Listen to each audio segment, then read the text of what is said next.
Olá, sejam muito bem-vindos no nosso primeiro programa de 2024. Eu estou muito feliz em iniciar esse ano gravando sobre um assunto que eu sou apaixonada, não é novidade para quem me acompanha aqui, que é sobre nutrição e comportamento. Antes de mais nada, eu queria agradecer aos nossos patrocinadores, a Ótica Cristal, que é uma ótica localizada na cidade de Pelotas, mas que faz entregas para todo o Brasil, e os óculos que eu sempre uso no programa são da Ótica Cristal, e a Rafinato, boutique de porcelanato e revestimentos interiores, que também é localizada na cidade de Pelotas, mas que faz entregas para todo o Brasil.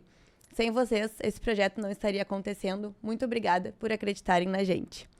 Bom, eu quero apresentar, antes de mais nada, o meu convidado e dizer que eu estou muito, muito feliz mesmo em estar te recebendo aqui. Eu admiro muito o teu trabalho. Te conheci ano passado, no Viver de Psicologia.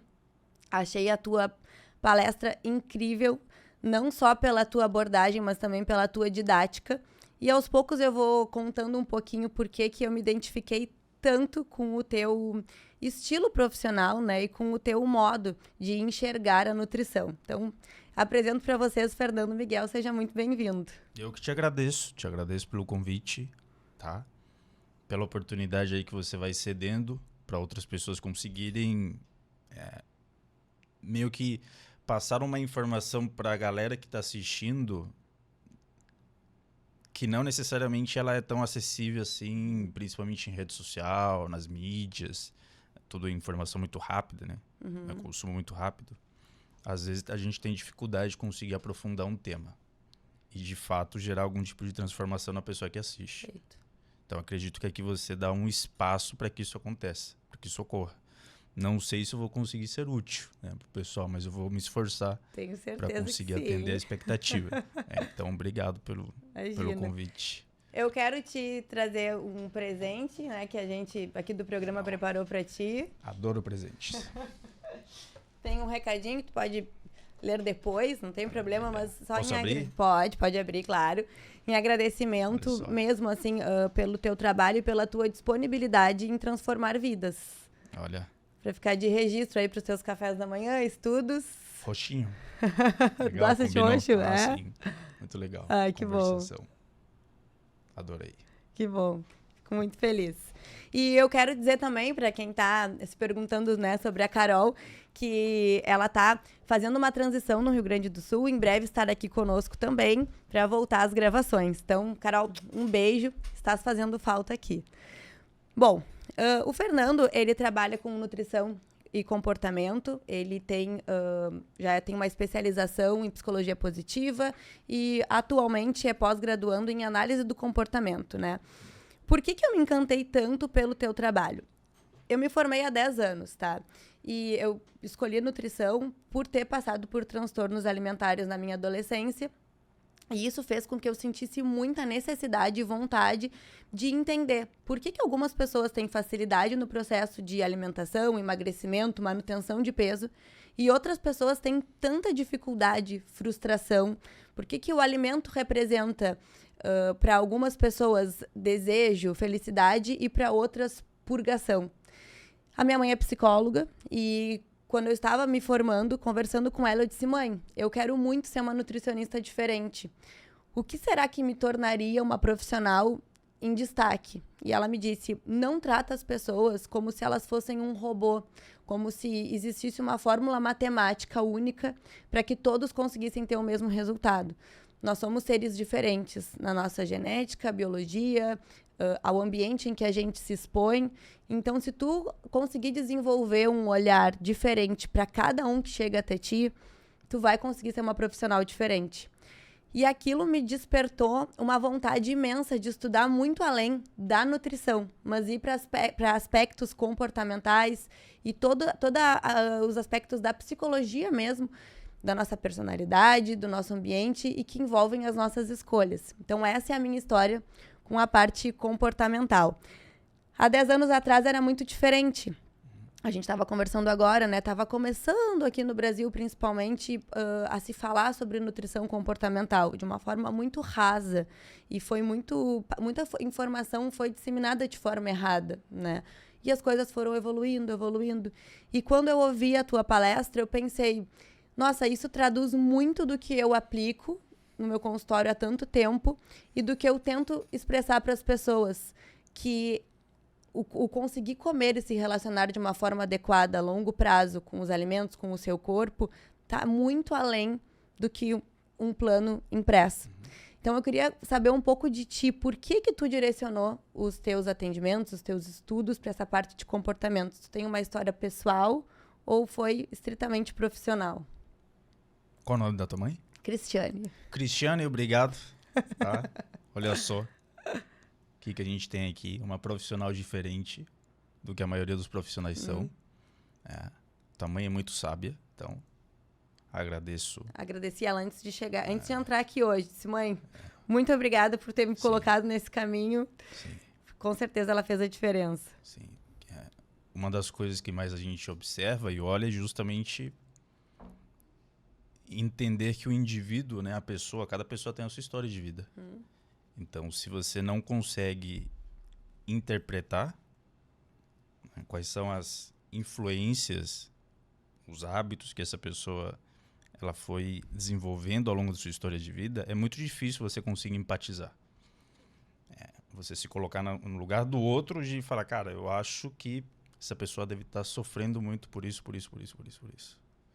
E um plano alimentar, uma dieta, por mais que ela tenha a sua função, e a gente sabe disso, que ela tem uma função, ela não muda o comportamento. A função da dieta não é necessariamente mudar um comportamento. Então eu tenho alguma semelhança, talvez, com a tua história de vida. Em que sentido? Os meus pais, a minha mãe e meu pai, eles são médicos. E principalmente a minha mãe, ela tem uma história na medicina muito ligada à saúde da família, clínica geral. E entre alguns aprendizados que eu tive com a minha mãe, um deles foi que eu precisava ser um bom generalista primeiro, para depois ser um bom especialista. Então, seja um bom generalista. Né? A gente não lê exame, a gente tenta entender as pessoas, as dificuldades, o que elas relatam, sinais, sintomas, etc. e tal. Então, já tem ali uma bagagem, acredito, de influência por parte dos meus pais, de enxergar a saúde de uma maneira um pouco distinta. Então, é um início. Na minha trajetória pessoal, tenho uma história de vida de praticar muito esporte, Andressa. Sempre fiz muito esporte. Se você me perguntar, você empatiza com alguém que tem sedentarismo? Eu imagino a dificuldade dessa pessoa, mas eu não consigo sentir o que ela sente porque eu não tenho acesso na minha memória a algum contexto onde eu fui sedentário. Ou seja, vejam só a influência que eu tive, principalmente por parte da minha família, uma cultura muito voltada para esporte, performance, etc. e tal. Então, sempre pratiquei muito esporte. E sempre fui muito magro. Né? Tive alguma aptidão ali com alguns esportes, principalmente futebol, esporte coletivo, etc. Com 17 anos, 18, 17 anos, 1,82, muito magro, uns 60 quilos, 61 quilos, isso pode ser muito bom para o contexto futebol, mas para um contexto social, onde você começa a escutar alguém falando e fazendo uma piadinha com você, que você é muito magro, que isso, que aquilo. Então, começa a perceber de novo a influência da cultura, né, no meio no qual a gente está inserido. Ali se criou como é que a gente pode fazer para mudar isso? O que eu preciso fazer? E eu sempre gostei muito de musculação também. Principalmente homem, criança, da minha época, com a minha idade, tem muita inspiração em super-heróis, atletas de fisiculturismo que faziam filmes e coisas assim, o Arnold e tudo mais. Eu falei, cara, isso aí é muito legal. Esses caras fortes, como é que a gente faz para ficar assim forte também? E aí veio a musculação. Então eu comecei a praticar musculação com 17 anos. Só que só a musculação não era suficiente. Aí você fala, não, peraí, o que a gente precisa fazer para conseguir ter algum tipo de resultado?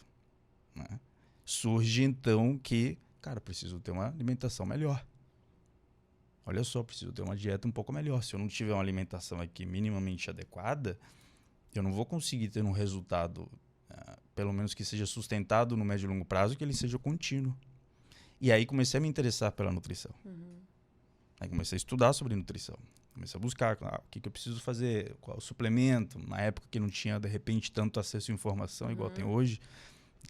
Isso não era tão forte na internet. Então, a minha história pessoal, ela passou muito por isso. Passou por necessidade pessoal, igual você, aliado ali a uma necessidade que eu percebi. Né? A maioria dos profissionais tinha muita dificuldade de... Cara, como é que eu faço para ajustar um plano dietético, né, para esse indivíduo que está na minha frente, de maneira que ele seja possível ser feito? A maioria dos nutricionistas não considerava muito bem essa individualidade que pra gente hoje parece muito óbvia. Você recebia lá uma dieta com uma infinidade de alimentos que normalmente você nunca nem ouviu falar, de repente você não consome, não tem acesso, por N motivos financeiros, de gosto, etc e tal. Ali eu percebi, cara, isso aqui é uma coisa que a gente pode fazer para modificar. Então eu entrei e fiz o curso de nutrição e a minha formação foi muito técnica. Sempre tive um olhar muito técnico, muito para fisiologia, para biologia, bioquímica, entender os macronutrientes. Até que em meados de metade da graduação, talvez, comecei a ter a inquietação que você teve. Tá, mas eu acho que isso aqui não vai ser suficiente. Isso aqui não vai resolver o problema. As evidências já mostravam que só dieta não resolvia o problema. Se eu fizer a melhor dieta, o melhor plano alimentar para o meu paciente, considerando isso, entendendo todas as vias metabólicas, eu entendo sobre beta-oxidação, ciclo de Krebs e um monte de coisa esquisita, tá? Legal. Meu paciente realmente vai fazer isso? É aí que começa a entrar a pessoa sabe o que deveria fazer, mas ela não faz. Então, o que está desconectando aqui? Eu sei o que eu deveria fazer, mas eu não estou conseguindo fazer. E ali eu vi que tinha que ter algum tipo de conhecimento a mais, pelo menos que permitisse com que a gente derrubasse essa barreira tão técnica. E comecei a me interessar muito pelo comportamento alimentar, principalmente. Muito pelo comportamento alimentar. Pesquisar em artigos. Na época, os livros em português eram menos acessíveis, não tinha tanto acesso. E me dei conta que quando estudava sobre comportamento, na verdade, eu estava estudando sobre mim. Eu já ia te falar isso. Isso eu acho que é um grande desafio da parte da nutrição comportamental, que quando tu começa a entender sobre algumas dificuldades e entrar em contato com algumas reflexões para passar para o teu cliente, paciente, tu começa a entrar em contato com as tuas percepções, né? E tu disse, quando tu não entende, muitas vezes a história, o que o paciente carrega, tu não vai conseguir direcionar ele da forma correta. Mas aí eu coloco uma vírgula. Muitas vezes o paciente não se entende, não se reconhece. E entrar em contato com isso para ele pode ser muito doloroso. Então, acho que existe muito um olhar cuidadoso e sensível também dessa parte de conseguir entender as limitações que ele tem. Elas são atuais, elas são de um contexto aqui e agora, estresse, excesso de trabalho, está passando por alguma transição profissional ou dentro de relacionamento, mudança, enfim, ou ele já traz essa carga de repertório de comportamento dentro dele, que daqui a pouco não tinha se manifestado ainda, mas porque ele foi criado num ambiente que foi super estressor, que não validou ele, que daqui a pouco esse excesso de peso para ele é um conforto, é sinônimo de defesa.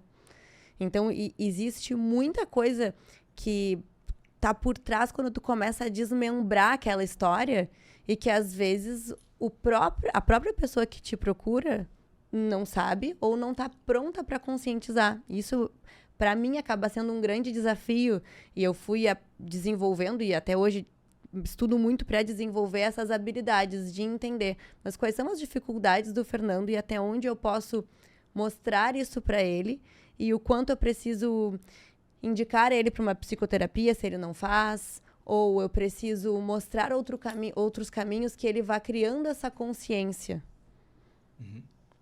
O que tu pensa sobre isso?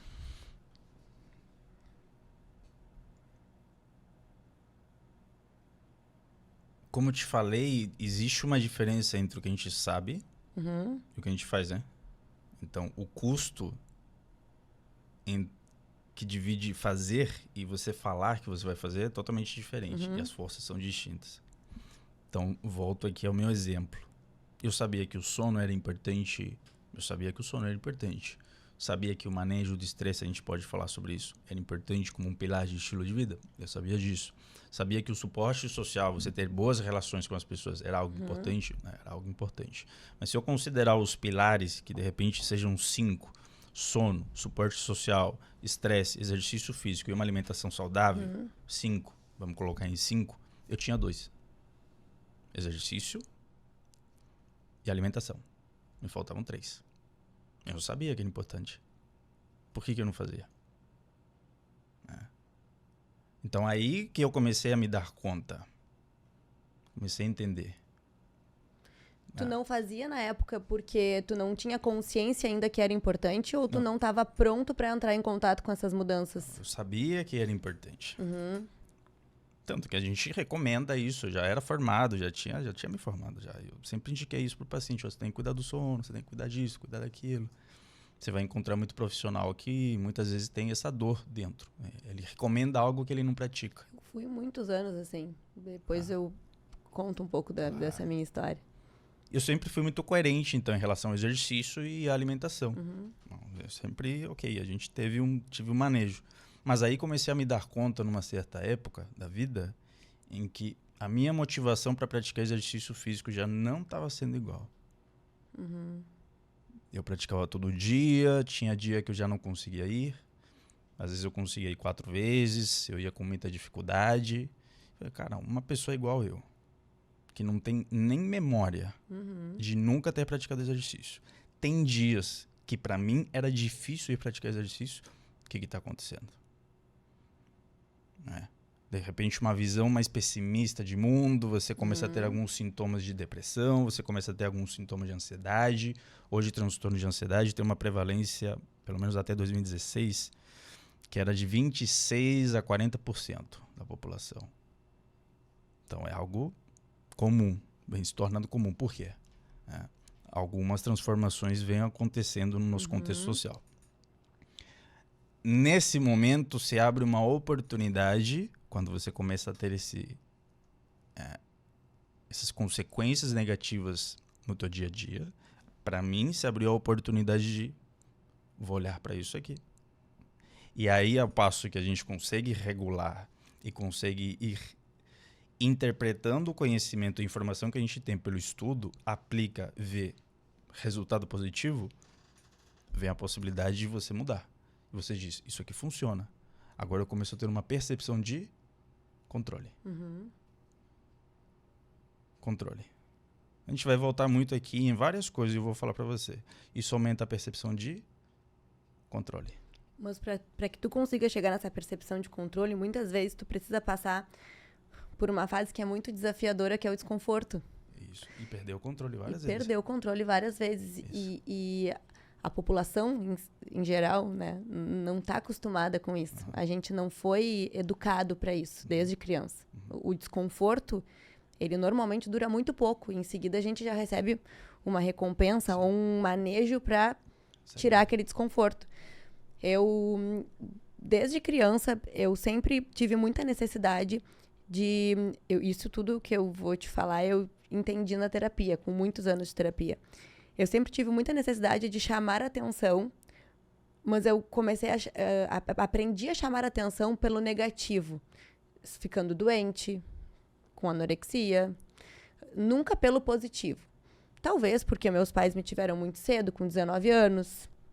Eu encontrava uma forma de um olhar com mais carinho quando eu me mostrava vulnerável. Enfim, foi a forma que eu interpretei no meu desenvolvimento. E isso, sem uma avaliação e interpretação saudável na vida adulta, né, foi gerando vários comportamentos muito nocivos para mim. Eu sempre recomendei redução de bebida alcoólica, atividade física, manejo de sono. só que eu não conseguia reduzir alguns comportamentos, mesmo com toda a consciência, com o suporte da terapia, com a tentativa muito forte, consciente, por exemplo, do consumo de bebida alcoólica. Por quê? Eu tinha gatilhos estressores do trabalho, de pessoas, ambiente, e eu precisava de uma recompensa. Eu precisei passar pelo desconforto de chegar em casa cansada, estressada, não ter aquele estímulo, aquele consumo para passar por uma adaptação e buscar outros fatores, outros comportamentos positivos. Isso demorou muito tempo, mesmo trabalhando com isso. E o que eu sempre tento levar no consultório, ou quando eu vou falar aqui sobre isso, é a gente precisa se expor a esse desconforto e, ao máximo que conseguir, suportar aquilo e tentar substituir por um comportamento não nocivo, porque o nosso cérebro passa por essa readaptação. E ele consegue achar estímulo e achar pontos positivos nesse novo comportamento. Mas tu precisa passar por aquele momento que não vai ser adequado para ti emocionalmente, muitas vezes não vai ser sentido de uma forma adequada, não vai ser confortável. E acredito que muitos dos que estão nos ouvindo não têm essa percepção e não conseguem passar pelo processo, porque realmente é difícil, é demorado, é a longo prazo. Por isso que o mais importante é o que você consegue fazer hoje, de início. O que você consegue fazer? O quê? Você consegue fazer isso aqui. Você sustenta isso daqui. Perfeito. Daqui a 2 meses, o que você consegue fazer? Além disso aqui que você já conseguiu sustentar. E você vai somando, você vai somando. Então, você vê que a mudança, ela tem um tempo para acontecer. Existe um espaço de tempo que precisa ser dado para que isso ocorra. Para que novos aprendizados consigam ser consolidados, consigam se tornar hábitos. Né? Para que isso tudo ocorra, André, você tem que fazer o quê? Você tem que mudar o contexto também. Você vai mudando o contexto. Então, sim, quando a pessoa ela consegue entender, assim como... E é isso que para mim é mais recompensador no estudo. Por isso que a maior parte do meu dia é estudando. O meu trabalho hoje eu diria que é mais estudar do que outra coisa. Né? Claro que tem outras responsabilidades, mas eu tenho um tempo que para mim é inegociável de estudo. Algumas 3, 4 horas do dia, no mínimo, eu estudo. Por quê? Porque ele me dá a percepção de... Controle. Quando eu sei o que está me influenciando, quais são os estímulos que estão me gerando desejo por algo que não está de acordo com os meus valores. Tu está sem controle. Na verdade, quando eu percebo quais são os estímulos, eu tenho controle. Porque eu percebi. Se eu não percebo, e eu começo a sentir vontade, eu começo a me culpar, eu começo a não entender o que está acontecendo, eu não tenho percepção nenhuma de controle. E muitas vezes tu está sem controle da tua rotina. Né? Tu pode, por algum momento, piorar o teu sono, ou não estar conseguindo te organizar, sai da rotina, tu perde o teu controle, e aí isso começa a causar uma cascata de consequências que vão acabar influenciando nos teus resultados, tanto profissionais quanto pessoais, né? Enfim. Perfeito. Se você conseguir identificar a tempo, rápido, ok, não tem problema. Ajuste. Vamos fazer ajuste. Quando eu digo controle, é sempre uma percepção subjetiva. Né? O ser humano ele não tem controle de fato do seu comportamento. Quem controla o que a gente faz são os estímulos que estão acontecendo no ambiente. E isso é difícil, às vezes, de explicar para as pessoas. Né? Entendo a dificuldade de explicar isso, porque no século XVII tinha um cara, um filósofo na época, físico, René Descartes. E ele dividia o ser humano em resistência, físico e res cogitans, como ele falava. Que seria o pensamento, a alma, a mente humana. Só que ele dividia, ele fragmentava em 2 partes que são independentes. E com o tempo a gente começou a perceber que não é bem assim, não funciona assim. O ser humano é um conjunto. Você não consegue tirar o pensamento, as emoções. O seu cérebro ele está ligado, 100% intimamente ligado e conectado com o físico. Desde então a gente começou a entender que aquilo que a gente faz, o que a gente come, o que explica por que a gente faz o que a gente faz, etc e tal, as leis que explicam por que alguém, sei lá, vai beber um café depois do almoço, ou vai selecionar uma maçã depois do almoço, ou vai comer um pedaço de chocolate antes de dormir, as leis que levam a esse comportamento são as mesmas leis que explicam qualquer outro tipo de comportamento. Por que a gente está gravando esse podcast, por que você estuda, por que eu estudo, por que você selecionou nutrição, por que eu selecionei, por que enfim. São as mesmas leis. Então, meio que a gente consegue fazer um raio-x e entender quais são os estímulos que tem e como é que o comportamento ele é formado ao longo do tempo. Quem estudou muito sobre isso, e se você me perguntar sobre comportamento, qual é a definição de o que é um comportamento? Eu posso te dar definições a partir da neurobiologia, da biologia, da psicologia social, de uma infinidade de abordagens. Da neurociência, mas a gente vai utilizar aqui a ciência que estuda o comportamento. Existe uma ciência que estuda o comportamento. Né? O comportamento ele pode ser medido, ele pode ser quantificado. A ciência que estuda o comportamento e o cara que deixou epistemologicamente o seu legado a partir do behaviorismo, que também é muito mal compreendido, o behaviorismo radical do Skinner, e foi o Skinner, chegou no que a gente hoje tem de mais concreto sobre o que seria esse comportamento. E o comportamento basicamente é uma resposta que acontece em um contexto que depende de estímulos e que sempre tem o quê? Uma função.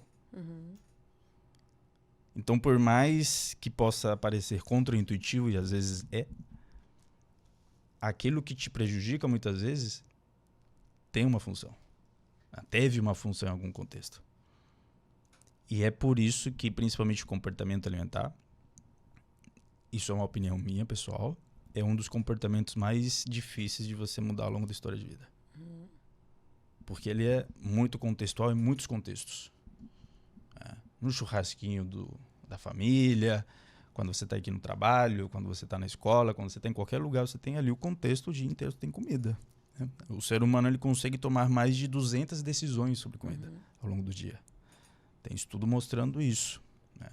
Então é por isso que é tão difícil mudar um comportamento alimentar e é por isso que também é importante ter profissionais como você que empatizem, que entendam a dificuldade que a pessoa vai ter, mas que a gente consiga ser isso daqui, ó, luz. Ó, cara, vamos fazer o seguinte, vamos ligar a luz para você identificar, olha, aqui tem um copo, aqui tem outro, aqui tem uma mesa, aqui tem isso. Se identifica quais são os estímulos que estão gerando a dificuldade que você tem. É o primeiro passo. Para ficar mais fácil da pessoa entender, gatilho. É o mais comum que a gente fala, você tem na internet, gatilho.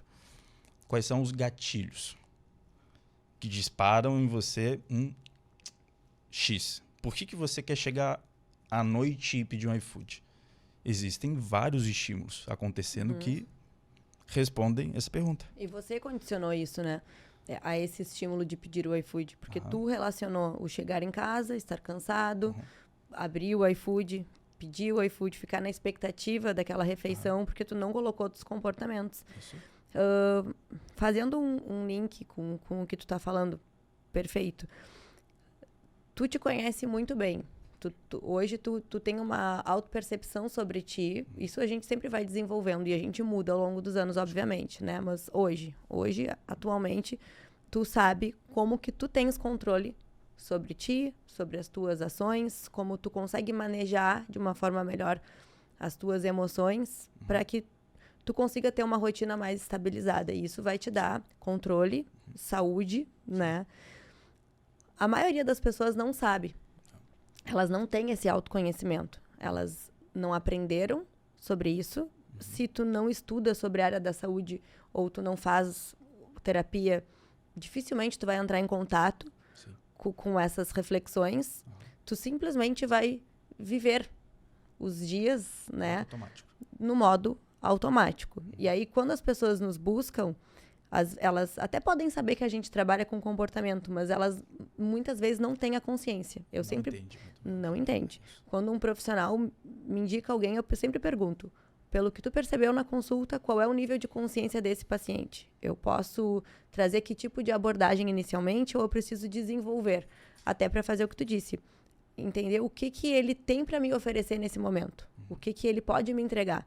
Porque às vezes ele tem um objetivo ou ele precisa de um objetivo, por exemplo, uma perda de peso muito significativa, mas a gente precisa inicialmente focar em mudanças bem pontuais comportamentais e não no plano alimentar. E aos poucos a gente vai evoluindo. Uma coisa que vai influenciar muito, além dessa autopercepção, é o ambiente em que a pessoa se expõe e o que ela vive. Porque existe o ambiente que eu vou escolher frequentar, por exemplo, festas, bares, e existe o ambiente que eu vivo, a minha casa. O ambiente que eu escolho frequentar, muitas vezes ele vai ter a função de me trazer um acolhimento emocional ou um amortecimento emocional, né? Nem eu dei o exemplo da bebida. Eu ia muitas vezes para churrasco, lá no Rio Grande do Sul tem churrasco. Churrasco com pessoas que não me eram confortáveis. E aí o que eu pensava? Não, eu vou ir para fazer um social, mas eu vou beber. Isso vai me amortecer. Isso vai anestesiar. Hoje eu entendo que o que existia inconscientemente, mas na época eu não tinha essa percepção. Mas o que tu costuma... como tu costuma conduzir, por exemplo, pessoas que querem a mudança, entendem que precisam da mudança, mas vivem num ambiente muito difícil de conseguir fazer algumas transformações. Por exemplo, dentro de casa. O contexto familiar é muito estressante, não validam o quanto aquela pessoa quer mudar. Não depende, aquele ambiente não depende do que ela vai escolher se expor. Ela está inserida, ela precisa enfrentar aquilo. Acho que isso também é algo que limita muito dos progressos, porque a pessoa diz, não é minha escolha. É algo que eu ainda não consigo sair daqui, ou eu não estou pronto, ou eu não quero. Como que tu costuma condicionar esse tipo de situação? Tá, aí seria uma dificuldade bem específica, né? Sim, sim. E que ela depende, tá? Qual é a ferramenta que a gente precisa desenvolver para conseguir enfrentar o desafio? Um trabalho estressor. Qual é a ferramenta? Um casamento. Isso, qual é a ferramenta que a gente precisa desenvolver? Diálogo. Comunicação. Comunicação, sim.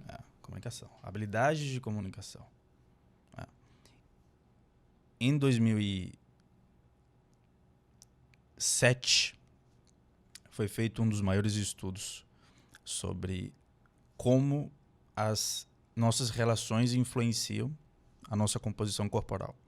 Foi pelo Nicholas Christakis e um grupo de pesquisadores. O título do estudo é The Spread of Obesity 32 Years, ao longo de 32 anos. Eles fizeram um acompanhamento durante 32 anos, né, observando como é que as relações sociais influenciavam o ganho de peso. E eles mostraram que, de fato, existe uma correlação. Se você tem um cônjuge que ganha peso, você tem uma probabilidade de 50%, 57%. Se você tem um amigo próximo, algo próximo ali de 37%, quase 40%. Então, de fato, as relações sociais influenciam, né? São estímulos, obviamente, porque também a partir do momento que o cônjuge tem um consumo de alimentos mais calóricos, o que ele vai fazer? Ele vai colocar dentro da geladeira. E você vai ter o contato com isso. E todo dia você vai olhar e você vai chegar em casa cansado, estressado, e você vai ver que tem um bolo de chocolate. Perfeito. A oportunidade se abre e o acesso é muito fácil. E aí você, consequentemente, tem uma probabilidade de consumir aquele alimento. Só que o que está faltando para essa pessoa que você me disse? Provavelmente, entre outras coisas. Ela tem uma baixa percepção subjetiva de controle. O que está provocando essa baixa percepção subjetiva de controle? É ela sentir que não consegue influenciar no seu ambiente. Quando você sente que não consegue influenciar no ambiente, a percepção de controle, ela cai. E se a percepção de controle ela cai, a tua insegurança ela aumenta. Não coexistem, tá? Se você tem percepção de controle alta, insegurança cai, ansiedade diminui. A gente precisa desenvolver a habilidade de comunicação, que é uma das coisas que normalmente na infância a gente não tem acesso e a gente não tem um ambiente adequado a desenvolver esse tipo de conjunto de habilidades. Eu te fiz essa pergunta porque vou fazer uma introdução, tá? Nós somos o país mais ansioso do mundo. Mais da metade da nossa população está acima do peso. Isso é um dado que assusta muito. Sim. E a gente tem a missão de passar o máximo de informação para conseguir melhorar, né, essa prevalência toda. Eu fico me questionando quais seriam as melhores formas da gente conduzir informação para quem tem uma consciência assim, ou para quem tem uma grande consciência e não consegue mudar, para que as pessoas consigam ir eliminando barreiras. Porque a grande parte da população já entende alimentos que fazem bem, que não fazem tão bem, que podem consumir com rotina, que não podem. Isso já é muito bem divulgado, digamos assim. Pode existir fator de confusão, né? Alimento inflamatório, não inflamatório, ok, a gente até pode falar sobre isso. Mas isso não basta. E eu percebo que muitos dos argumentos e da falta de constância, da falta de continuação em acompanhamento, ou quando as pessoas acabam desistindo, é por falta de autoestima, por insegurança e por não conseguirem enfrentar o meio, por não conseguirem se sentirem diferentes dentro daquele contexto. E existem os contextos que tu vai escolher, não, eu não vou, porque eu sei que eu sou vulnerável naquele lugar e eu vou acabar me prejudicando, mas existem contextos que tu não vai conseguir te retirar. Tu vai precisar criar o teu próprio ambiente dentro do ambiente. Sim, sim. E eu vejo nos acompanhamentos que inicialmente tu tá muito motivado, animado, no ponto de vista de animação, sim, né? Sim, para começar a fazer aquela mudança. Mas a longo prazo, isso baixa. E se tu não tem esse poder de influência, ou tu não sente que tu pode influenciar, ou tu não te sente seguro o suficiente para tomar as tuas decisões e entender que não necessariamente isso vai magoar o outro, porque tu vai ter que aprender a falar muitos nãos para te respeitar. E acho que aqui existe também muito essa barreira em relação às pessoas e onde elas vivem, porque muitas vezes não vai ser um ambiente controlado que nem é o teu, que nem é o meu. A gente vive num ambiente controlado na nossa casa. Muitas pessoas não. Elas precisam desenvolver essa habilidade que não aconteceu lá atrás. Exatamente. Qual é o problema de magoar outra pessoa? Sim, sim. Se eu falar não pra você, talvez eu vou te magoar. Porque essa dor psicológica, ela não depende, ela não está sob o nosso controle. Nem sob o controle do outro. Existem regiões do cérebro que meio que são como se fossem sociômetros. Evolutivamente permitiram às pessoas meio que balizar o seu comportamento para fazer parte de um grupo. Porque você ficar sozinho seria um risco para a sobrevivência. Então essas regiões do cérebro aí envolvem giro do cíngulo anterior, ínsula. Elas detectam uma possível rejeição. Então quando você é rejeitado porque você ouve um não, você tem um incômodo físico, tá? É visceral, existe um incômodo. Qual o problema? Quando foi que você aprendeu? Quando foi que você aprendeu que você tem controle sobre o que os outros sentem? Ou que você precisa ter controle sobre o que os outros sentem? E isso é muito mal interpretado, principalmente quando a gente vai para um outro extremo. Vamos colocar aqui em palavras que normalmente as pessoas se identificam. Atitudes egoístas. A gente poderia entrar no que seria uma atitude egoísta, que na verdade a gente está falando de totalmente o oposto disso. Mas quando foi que você aprendeu que você não pode falar as tuas necessidades? Falar o que você precisa? Quando foi que aprendeu que você não tem valor porque você se posiciona? Porque você estabeleceu limites.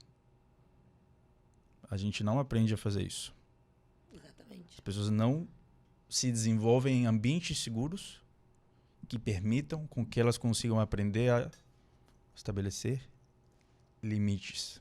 E deixar muito claro que o não que eu vou dizer para a situação, por exemplo, eu poderia hoje te dar um doce, vamos lá, e tu falar, muito obrigada, eu não vou comer. O não é para mim, é para a situação, é para o contexto.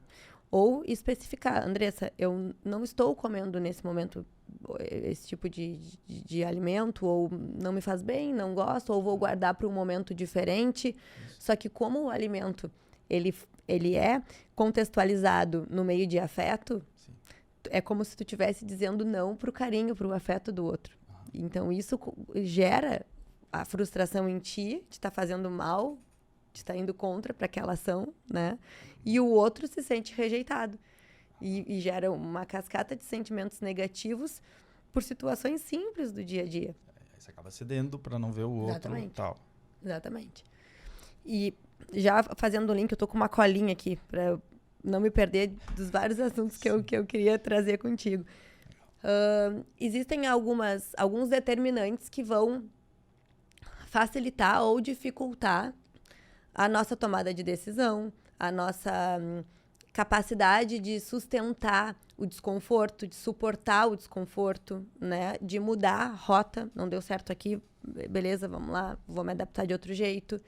Isso tudo vai ter uma certa influência genética, mas muito mais ambiental, da onde a gente se desenvolve, como, né, a gente aprende sobre a reação do outro, sobre como conduzir as minhas ações, enfim. Isso vai determinar como que eu vou agir como adulto.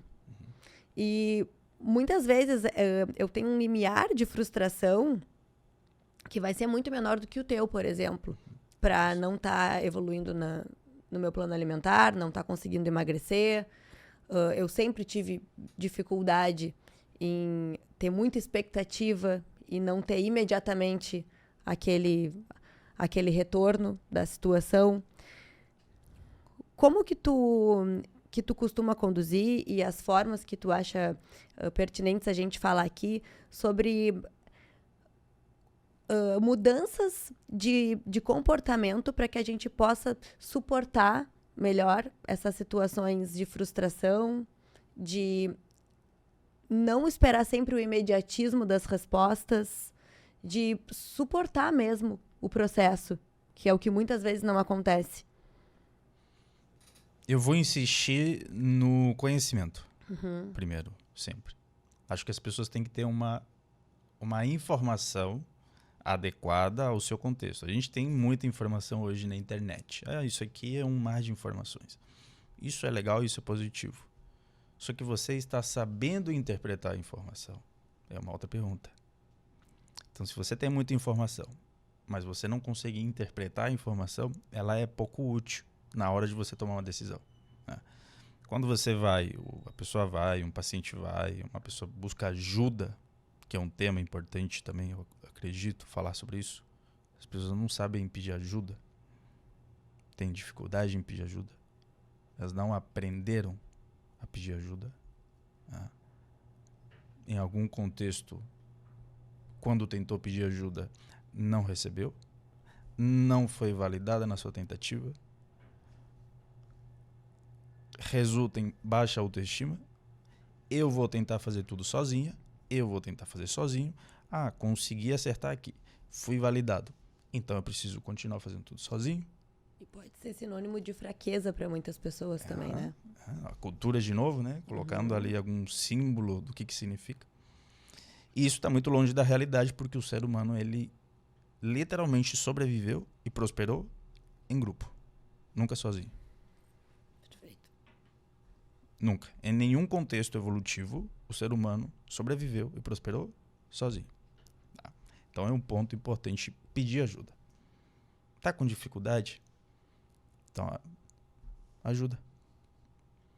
Ajuda não só do profissional. Tá? Então, você percebe que, dependendo do contexto, a pessoa ela vai precisar aprender a pedir ajuda. Então, se eu identifiquei que essa é uma necessidade clinicamente relevante na pessoa, vamos trabalhar isso. Você vai aprender a pedir ajuda. A pedir ajuda para quem? Para o marido. Para a namorada. Para o amigo, para a amiga, para o filho, para a filha. Preciso da ajuda de vocês. Comece por aí. Então, se a pessoa ela não sabe pedir ajuda, eu entendo que faz parte do repertório de habilidades de comunicação que ela vai provavelmente precisar desenvolver. E aí entra um pouco a lei de Pareto. A lei de Pareto ela é lúdica na hora da gente pensar em tomada de decisão e resultado, né? Que diz que 80% dos resultados muitas vezes dependem de 20% de algo que você fez. Então, às vezes a pessoa ela tá ali em casa e vê que tem um monte de coisa para melhorar, e o que falta isso, falta tal. Legal. Só que às vezes você mexeu em um ou dois comportamentos aqui muito específicos e você resolveu 80% do problema. Tudo meio que começa a andar, funcionar. Faz parte do nosso trabalho identificar isso. Às vezes é só o sono. Tá, mas aí o sono é um hábito que depende de micro hábitos, de outros hábitos. Então vai depender muito, a resposta que eu vou te dar vai depender da pessoa. O que ela precisa mais naquele momento, que se ela conseguir fazer alguma mudança ou ajuste, e esses ajustes e mudanças nem sempre são óbvios, vai potencializar o resultado dela. E se sentir segura no ambiente em que ela vai pedir ajuda. Ou para a pessoa que ela vai pedir ajuda. Porque muitas vezes isso não vai ser... Não vai receber ajuda. E não vai ser dentro de casa. Não. Né? Eu tenho um caso que eu gosto de contar, que ela deixa eu expor, sem citar nomes, obviamente, de uma paciente que me procurou para perda de peso. Estava entrando na menopausa, onde a gente tem aí uma confusão hormonal, né? Que já mexe muito com a parte emocional, metabólica, composição corporal. Então, isso já era, por si só, estressante. Ela não trabalhava, ela sempre foi dona de casa, cuidava dos filhos. E o marido, que era o provedor financeiro da família. Ela começou a querer se cuidar e não pôde expressar para ele, não pôde contar para ele, porque ele se incomodaria com esse cuidado dela. Começa um sinal de alerta. Como profissional, né? Isso talvez não dure, não dê certo, porque ela não tem esse apoio, ela não tem essa ajuda, ela vai ter que sustentar isso sozinha. E quando o resultado começar a aparecer, o que ela vai justificar? Como que ela vai justificar isso se ele não incentiva ela? Conforme foram passando as consultas, a gente foi identificando que ela começou a perder peso e a gente foi identificando que todo final de semana ela tinha uma regressão nos resultados. Até aí tudo bem, muitas pessoas não têm rotina final de semana. Então, tudo bem, vamos trabalhar o comportamento de rotina, né? O que tu consegue manter do teu planejamento alimentar, atividade física, sono, final de semana. Mas esse não era o problema.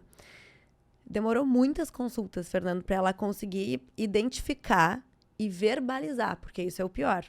É identificar, entrar em contato e verbalizar. Ela foi numa consulta e me disse: Andressa, eu percebo que eu tenho um casamento de muitos anos e que talvez não faça mais sentido pra gente. Porém, eu não tô pronta para esse término e talvez nem ele. E a forma que eu acho de chamar a atenção dele é comendo em demasia final de semana. Então, todo final de semana, eu percebi que eu como muito, porque eu sei que é uma forma que eu tenho de agradá-lo.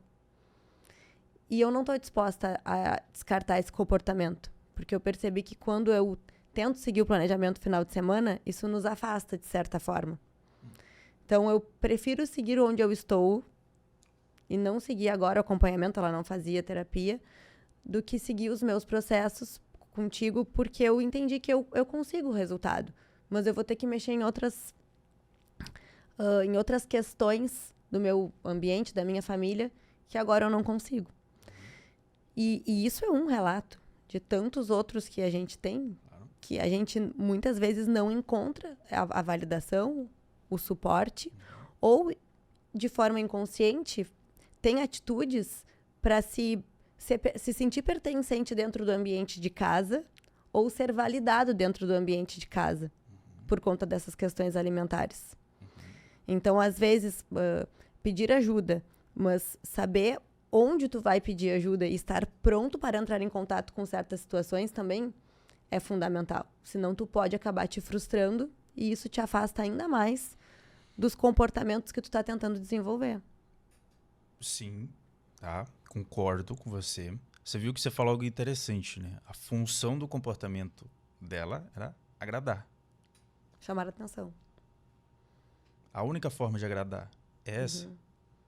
Que ela encontrava, Ah, sim. tá. Mas não é a única forma de agradar. Definitivamente não é a única forma de agradar. Tá agindo de acordo com os seus valores, tá satisfeita, tá se sentindo bem, legal, não precisa mudar realmente. Isso tem que ficar muito claro. Ninguém é obrigado a ter que mudar absolutamente nada. Exatamente. Agora, se você está buscando ajuda, se você está procurando ajuda, né? E se você está sentindo... Você está sentindo que tem... Parece que tem algo aqui que não está funcionando. Isso é um sinal. Quem viu muito isso foi... Talvez hoje seja um neurocientista mais conhecido que a gente tem, que é o Antônio Damasio. E ele escreveu alguns livros, 3 deles. O Erro de Descartes é um. A Ordem das Coisas é um outro, né, falando bastante sobre formação de cultura e sentimentos, a estranha ordem das coisas. Um livro muito interessante. Ele coloca lá que os sentimentos são como se fossem marcadores psicológicos de uma quebra da nossa homeostase. De quando você saiu do teu limite. Se você vai na academia e eu te falo, Andressa, vamos lá, um leg press, vamos fazer um agachamento. Não, fazer um agachamento. Você pega quantos quilos no agachamento hoje? 60. De cada lado? Não. Tá forte. Não. Mas tu tá forte, 60, 30 quilos de cada lado. Tá, Andressa, vamos fazer o seguinte, vamos colocar 100 quilos de cada lado hoje. Vamos lá. O que você vai me falar? 100 quilos de cada lado, bora. Por quê? Porque eu vou me machucar. Ah. Única e exclusivamente por isso. Eu ia ter vontade, mas eu vou me machucar. Isso. Mas você consegue perceber muito claramente, de maneira tangível e objetiva, que tem 100 quilos de cada lado e que você não vai dar conta e que se você tentar, você se machuca. Você se lesiona. Psicologicamente, colocamos 100 quilos de cada lado diariamente. Diariamente. Ou seja, você está se machucando diariamente. E a resposta estressora, fisiológica, ela é muito parecida com qualquer outro tipo de resposta física de um machucado, de uma lesão que você tenha. Ou seja, gera problemas tanto quanto uma lesão física. Se você está sentindo algo, você não está se sentindo adequada no ambiente onde você está.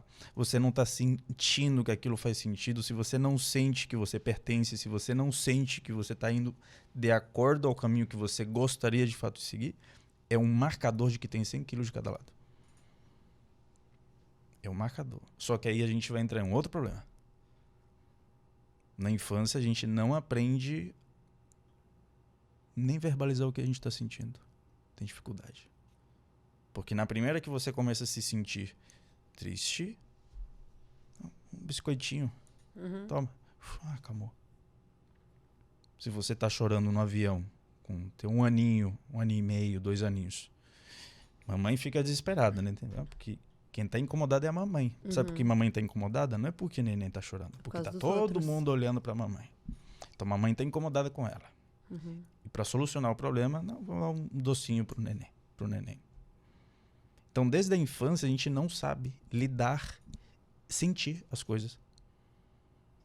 Eu não sabia falar o que eu sentia até pouco tempo atrás, até eu conseguir desenvolver. Mas quando você começa a aprender, o que você sente? Qual é a função desse sentimento? E não se permite também, né? Não sabe, não reconhece e muitas vezes não se permite. Não permite, porque não é desconfortável.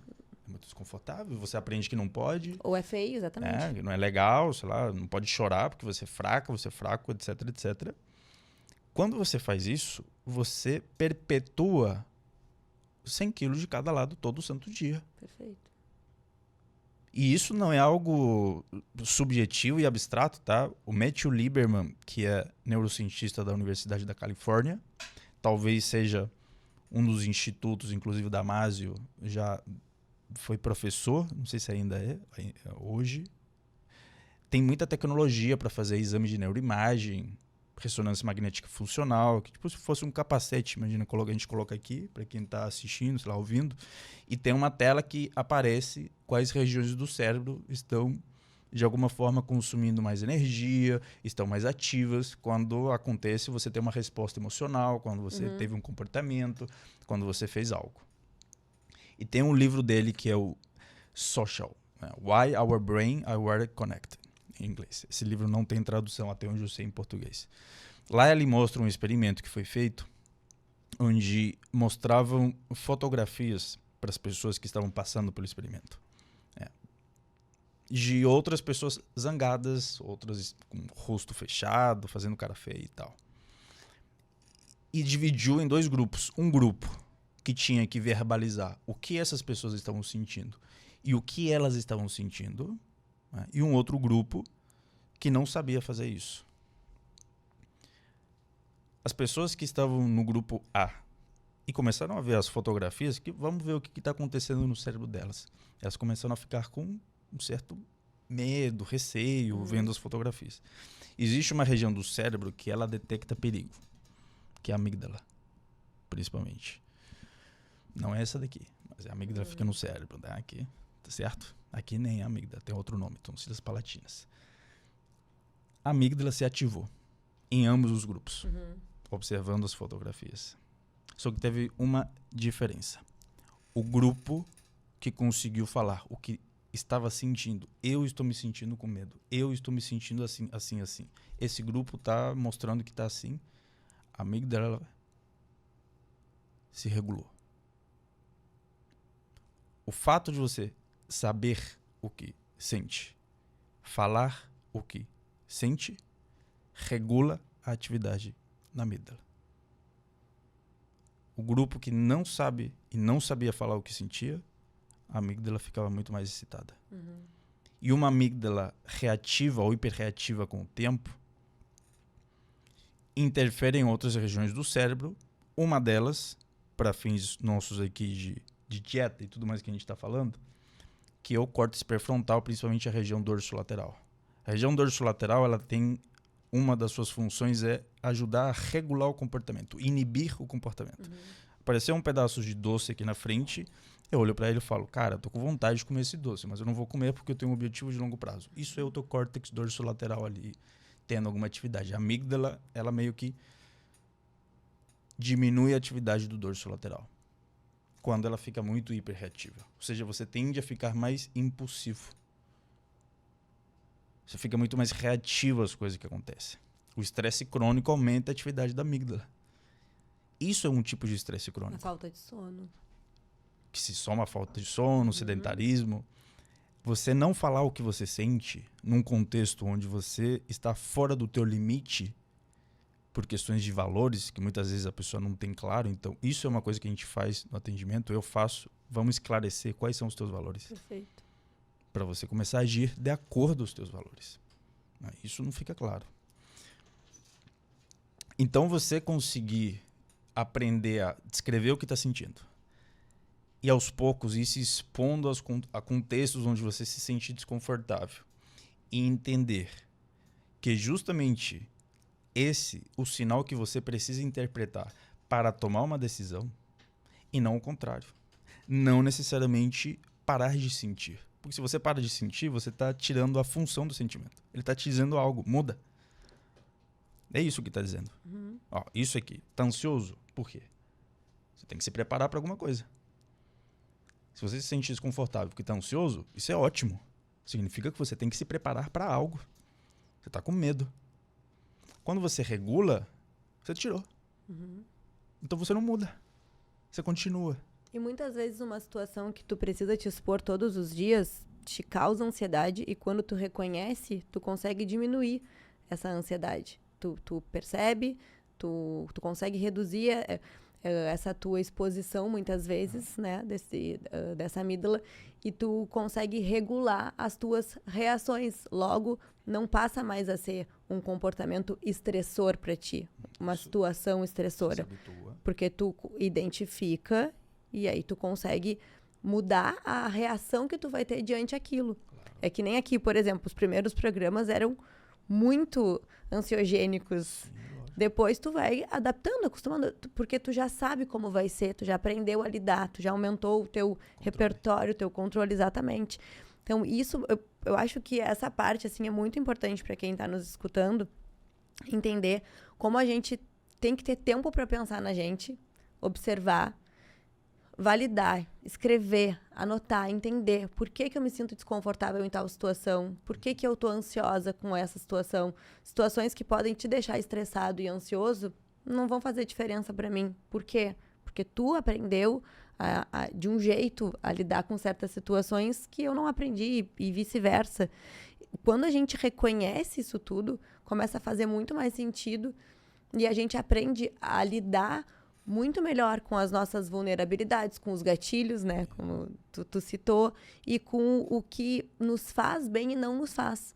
E muitas vezes alguns contextos da nossa vida, por exemplo, profissionais, não vão mudar nesse momento. Eu vou precisar aprender a regular as minhas emoções, a minha exposição, a forma como eu vou interpretar aquela situação que está me deixando desconfortável, para que isso não seja um estímulo estressor diário para mim. Porque é algo que o que tu está dizendo não é nada palpável. Por isso que as pessoas têm tanta dificuldade de enxergar e aceitar e identificar. Sim. Imagina, os sentimentos mal digeridos e essa exposição todos os dias pode ser um grande fator estressor. Total. Uma relação que, se tu não estuda, tu não entende, tu não compreende, tu não tem como saber. Isso. Por isso que é legal o que você fez, é legal o que a gente faz, é legal o que a gente fala para todo mundo. Eu sempre falo isso para todo mundo. Um nutricionista, um psicólogo, um médico ou qualquer profissional da área da saúde sozinho é incapaz de fazer alguém conseguir ter a transformação. Precisa de um acompanhamento mais amplo. Precisa de um bom psicoterapeuta. Precisa de um bom nutricionista que entenda o que o psicoterapeuta está falando. Precisa de um bom médico que entenda o que a equipe está falando. Isso quando você tem, né, uma necessidade justamente porque a dificuldade que muitas pessoas vão ter, ela vai muito além de um único fator de risco, sei lá, para sobrepeso, obesidade, por exemplo. A etiologia de um transtorno, seja alimentar ou de um transtorno de compulsão alimentar, sobrepeso, obesidade, ela é multifatorial. Não adianta só um único ponto. Então, se a gente tenta trabalhar aqui esse único ponto, mas a gente não observa que existem outros, a gente não conecta isso para fazer sentido, muitas vezes vai ser frustrante para a pessoa, né? Na hora dela fazer uma tentativa de mudança, ela vê, poxa, mas eu não estou conseguindo. Então, isso é um ponto importante. Acho que tem que sempre pensar em trabalho em equipe. Que existem outras intervenções que podem ajudar e que são importantes. Então, acho que é o primeiro passo. Dito isso, existem estratégias de regulação emocional, e acho que isso é importante ser falado, Sim, que elas são saudáveis e que pode ser colocado em prática. Existe um limiar. Imagina que é como se fosse uma curva aqui de intensidade. A emoção, ela vai ficando intensa. Aqui é o ótimo. Aqui tá o ótimo. Mas aqui, já não tá ótimo. Começa a gerar incapacidade na pessoa, a tomada de decisão fica ruim, você tende a ficar mais impulsivo, tudo mais. Então, existe um ponto onde a gente necessita de algum tipo de estresse para conseguir aprender, para conseguir funcionar. O treino de força, um treino físico, exercício, isso aqui, você estudar, isso é um estresse. É uma resposta estressora. Só que ela não pode passar de um ponto X, porque aí ela começa a ser incapacitante para a pessoa. A pessoa passou, ela sentiu que passou, isso é um aprendizado. Sentir que eu passei. Eu já não estou funcionando. Um bom psicoterapeuta deve ajudar. Perfeito. Um bom nutricionista que entende algo minimamente de comportamento pode ajudar para ela começar a ter feedback. Como é que eu reajo quando estou assim? Ok. Você pode se regular. Não tem problema na regulação emocional. Ela é importante, precisa acontecer. Só que você pode fazer isso com exercício. Mas como é que eu faço isso com exercício? Eu sei que o exercício... Qual é a única forma de você aprender a se regular emocionalmente com exercício? Fazendo. Não é pensando no exercício. É fazendo. O comportamento ele muda a partir do momento que você fez, obteve uma consequência e você ficou atento a essa consequência. Me ajudou e teve exatamente a mesma função que a comida.